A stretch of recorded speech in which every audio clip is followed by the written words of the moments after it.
Hello guys, and welcome back to the channel. Happy grand final week.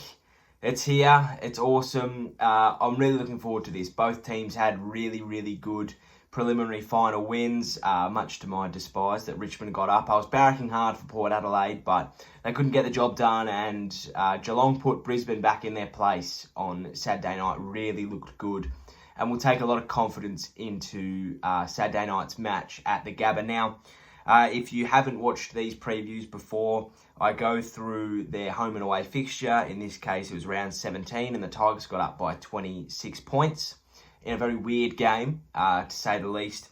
And then I would usually go, how can Richmond win and how can Geelong win? But I'm just going to go, how can you win the game? Because I feel these two styles, it's a chess match. And if I was to say, how can Richmond win? I'd literally go, list a bunch of things. And then for Geelong, I'd list the exact same things, but do it better than Richmond did. So I'm just going to go, how can you win the game? And we'll go from there. So without any further ado, we're going to go all the way back to round 17. Not that long ago, but I don't think this game really has much telling or bearing on Saturday night's game. Geelong are completely different. Richmond have improved as well, so I think that may have just been a blip on the radar, but we shall soon see. So, round 17, as I said, Geelong 4-7, 31 got defeated by Richmond, who I think were 8-15, 57. No, that's wrong, 7-15, 57. Inaccuracy will kill. Both were terrible, as I said, 4 goals, 7, but Geelong just could not get their hands on it. Oh, it was bad. 1 goal, 5 to 3-quarter time. They kicked 3-2 to their credit in the last, but they were just never looking like winning, and Richmond just suffocated them. They really just took their assets away from them. They bullied them. They just shut down the midfield. Their defence was massive, and that's huge because Geelong won the clearances. They absolutely belted them in the centre clearances, and usually that means that you're going to score, especially with Geelong, but they just couldn't. The defence just shut them down, and it was really impressive. They peppered the scoreboard as well, Richmond. They just did not let it out. They would just get it in, say they miss, which, happened a fair bit. They'd just keep it in. It would just stay in there. They would just lock it down for 15 minutes or so, and by the time you actually realise that they've locked it down for 15 minutes or so, the quarter is just about up.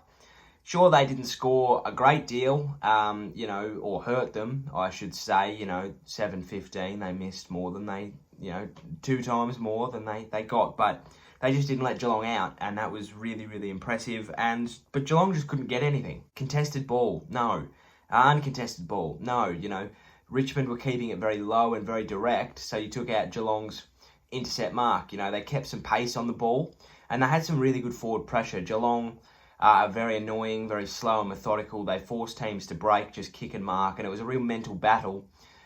Richmond just had that pressure to, make that 50-50 and, spoil the ball a lot more and keep it on ground level, because Geelong struggle in that area. They have a lot of uncontested possession, but not very much contested possession in comparison. So Richmond kept it really hard and really, contested.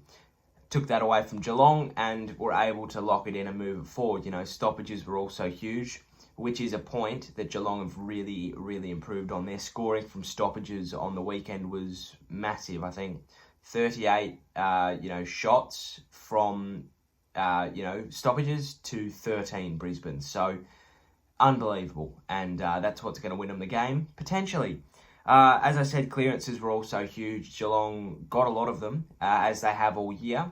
Richmond have sort of struggled in that department against those really brute midfields, but we saw on Friday night that they absolutely flipped the script and took that away from Port, and they really made them pay with it. They were able just to set up really well. Port Adelaide defended well, to their credit, but they were just able to set it up really well along that centre line and, abuse and assault the scoreboard and get it forward, whereas Port Adelaide are usually the opposite. Usually they're the ones that set it up, and they just couldn't. So how is that going to affect the game? I'm not really sure. Geelong are a lot different in clearances to Port Adelaide. Port Adelaide are just brutes. They just get in, bully people, get out, whereas Geelong, they read the ruck tap so well. and just motor. And that's going to be really interesting to see what happens. Both of these teams, in my opinion, go in unchanged. I feel bad for Marbware Chol in that respect. He missed out last year, was spoken about being brought in this week or last week for the prelims, but didn't. I wouldn't be surprised if a team runs with a second ruck. I think that could be a real sticking point. They're both... I mean, Stanley's good, but not great, and Nankervis is good, but not great, but better. I prefer Nankervis over Stanley, and I think that he'll rule that, but I feel like they can really grasp it and really get a grip on the game if they bring in Chol, because we saw Asprey. He doesn't do a lot as a second ruck, and that's okay. He's not supposed to, but, Geelong bring in, well, in a perfect world, Radagalia, and, he actually can hold up. So I wouldn't be surprised if Richmond do swing the axe and bring in Child just to get that dominance, especially if they're going to, or, they've got the game plan to clear the ball like they did the other day, but we soon shall see. I don't know who they drop for him, though. That's the thing. It's, nobody really deserves to come out of that side. It's the same for Geelong. I don't see them dropping anybody, and I think that's the way it should be in preliminary finals. But as I said, instead of how Richmond should win and then how Geelong should win, I'm just going to say how to win the game. Win the centre clearances. Huge. Both of these teams love to win the centre clearances. Well, we thought. But, as we saw on Friday night, Richmond, just turned the tables on Port and took away their greatest asset. And at the Gabba, of all places as well, you need to win the centre clearances, because if you don't, you're going to get scored against. It is such a short ground from centre square to 50-metre line. Gary Ablett just did it superbly a few times. So did Dangerfield. Just read the tap of the ruckman, bolted through, kicked the goal, back to the middle within 15 seconds, yet you put 6 points on the board. So I think the clearances are going to be really important as to who's going to get on top early. Get your key forwards into the game if you can. Now, this is what I love about this matchup. The midfields cancel each other out. The forward lines, forward to defence for both sides, cancel each other out. They are dead even. I probably prefer Richmond's defence over Geelong's defence. I think that their defences match up better, but I think that Richmond's defence on Geelong's forward line is really good, and I feel like it's a good matchup, and I feel like Richmond's forward line on Geelong's defence is also a really good matchup. So get your key forwards into the game early if you can. There's a big if there. I feel like, as I said, they cancel each other out. So if there's a big forward that can stand up and clunk one early and go back and slot it, that's going to really dictate the pace for the next 5 minutes of that quarter. Then it's, say out of the middle it comes, Tomahawk clunks a big one, goes, set shot, slots it. Geelong are going to be on the offensive for the next 10 minutes or so, and that's really dangerous for Richmond. But I do think they'll be able to change that or, counter that if they can. But it's going to really boost the confidence of the forward line and the midfield. And, that's huge in a game like this with two teams like this. It's the same with Richmond. If Rewald or Lynch can kick one early, we're going to probably see the best of Richmond for the next 10 minutes. So it's going to be, it's a chess match, this one, and I'm really looking forward to it. Whoever gels the best will win, and that also goes with another note of who will stand up, ? As I said, they cancel each other out. They're pretty bloody even on paper. So who's going to stand up is going to be the team to win the premiership. If Brandon Parfitt and Brian Myers and Jack Henry, if you're sort of your 7.5s out of 10 can stand up, you're going to win the game. You can't be relying on Dangerfield, Selwood, Ablett, Hawkins, to win the game, because it's not going to happen. They're going to be public enemy number one. Whereas if you can get your Radagales, he's not playing, I know, but, if you can get these players into the game, to really, give Richmond something to talk about, at quarter time going, oh God, I didn't realise that Jack Henry could do that. It's going to be, on for young and old, and it's the same with Richmond. Liam Baker is an unreal player. You know, if he can really break a game open, Geelong are probably going to have to reconsider a little bit. So whoever gels the best will win as well. It's not a sprint, it's a marathon, this one. And that's wrong. That's right, it is a marathon. You know, whoever gels the best is going to win. Richmond are a fantastic team. You know, there's a lot of role players in that squad, whereas Geelong seem very reliant on their midfield to score, you know, or to set up their scores, whereas Richmond has got the potential for Dustin Martin to score, you know, to set up a scoring shot, but it also comes from their half back line. So that's going to be really interesting. Whoever gels the best will win. Break the lines and offensively move quick. Both these teams really set up well defensively. Oh boy, they just set up the wall and park it. It's very impressive to watch. How that's going to contrast against each other is going to be really interesting. So I think you need to break the lines and absolutely motor if you can get out the back, because I think quick, fast break goals are going to be the ones that break the game open or draw it closer. I think that it's going to be very even if you're just looking at set shot v set shot, you know, if it happens like that, or maybe a goal on the run, you know, it's going to be a very close game, I think. So you've got to move quickly offensively just to set up yourself for the best chance at scoring a goal. Defensively, run the clock. I think that to win this game and to counter the wall, you also do need to give your forwards time to set up. I think this works for Geelong a lot better than it does for Richmond. Richmond are usually quite aggressive off the half-back flank, whereas Geelong is slow and methodical.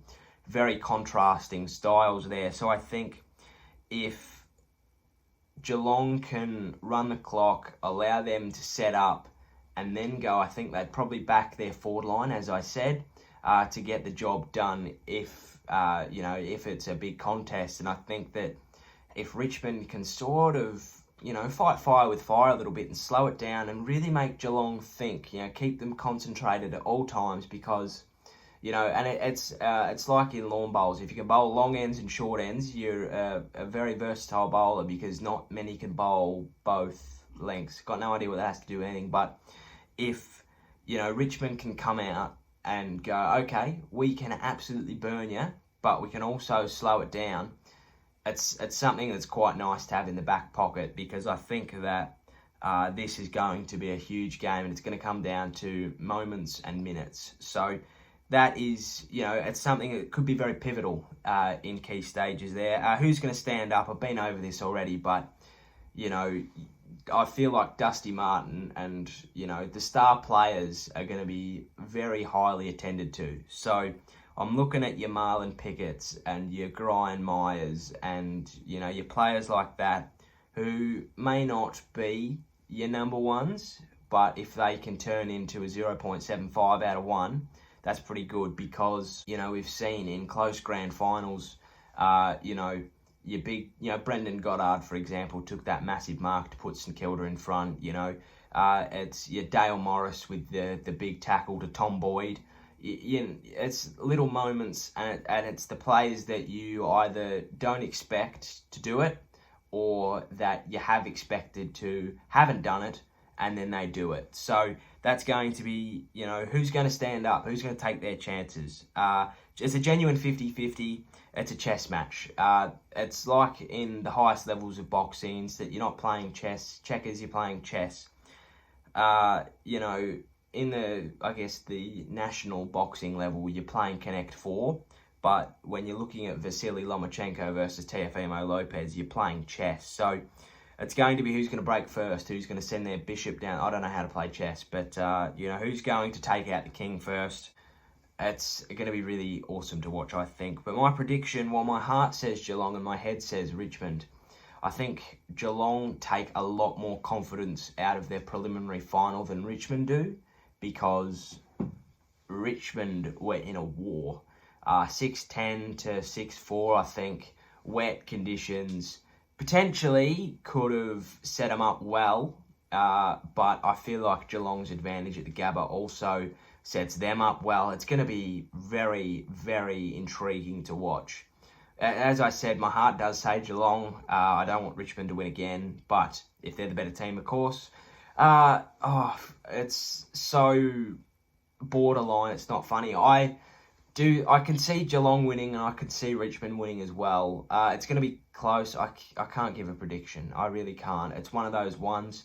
I'm just hoping for a good game of footy. But look, that'll do it. Thank you for watching. If you enjoyed, please give us a like and a subscribe down below. Hope you did enjoy. Hope you enjoyed the promo yesterday. I took a long time to make, so hopefully you enjoyed that as well. Enjoy grand final week. Enjoy the game on Saturday. Take care. Stay safe. Cheerio. Sayonara and goodbye.